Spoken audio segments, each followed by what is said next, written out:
Yeah, that's for sure. Yeah, how is the spiritual life relatable when one is uh coming from nowhere? How is it relatable to other people?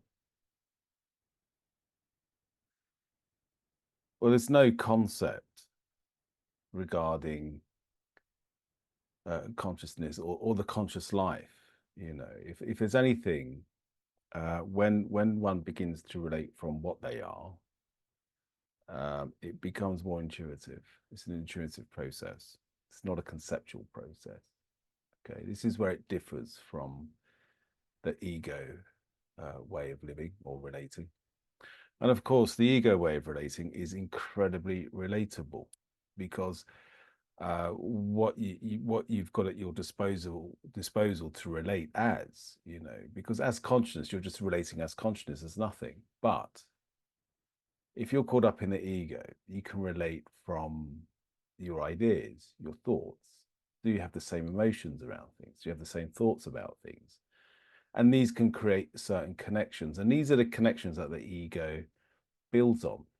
They're built, ego builds, for one, the ego sees everyone as other than you, right? And so to make connection, you're looking for, do they have the same outlook as you? Do they have the same feelings on certain things, the same ideas on certain things? And the more of these connections you make, the more profound the ego connection. Well, not so with consciousness. With consciousness, there is just direct experience from the one, which is not a concept. It's it's it's only relatable in that everything is that, everything is transparent of that, rather than uh you looking for differences in the world and trying to create combinations where you have similarities. The whole world is just a similarity in its relationship to consciousness being the root, you see. But what does that mean on a personal level if you're with somebody and they're in the ego and you are relating from what you are, okay, as awareness, non-local awareness? Well, the difference is, one of the things that I found is you're not always asking what is someone thinking. That's definitely an ego trick. What are you thinking? What are you feeling? It's looking for that connection, isn't it? With the awakened awareness approach, it's like you're not really asking what do you think, what do you think. You're just merging in that moment. You're just merge, because consciousness merges with consciousness. It's not like a thought that's different from a thought and looking for similarity. Awareness doesn't see anything as other, and that means other human beings. When I say other human beings, I'm talking about the essence of a human being. The essence of all things, we are all the same. And you can merge on that level. And when you merge on that level, it's like that's where your relatability is. That's where your relationship is.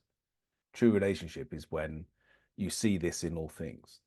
Yeah. And you can relate from that and merge with all things. Allow things to open up to your experience. And what it opens up as your experience is consciousness itself.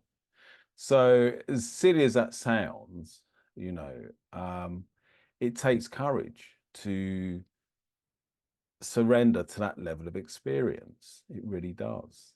The easiest thing to do is to say, well, I've got these thoughts and these feelings. How do you feel? What are your feelings? Where do we connect? What job do you do? Oh, I do something similar. You know, that's the easy way of connecting, but that's avoidant. That's avoidant behavior. To really, really relate from experience, you've got to see what you are in them too and relate from that core basis of beingness. And anything that happens, you've got to let it open up so that your open, pure experience is the experience of whatever it is, someone presenting something or you presenting something. So, what's opening and closing, or what's expanding or contracting or softening, is consciousness itself. Interesting.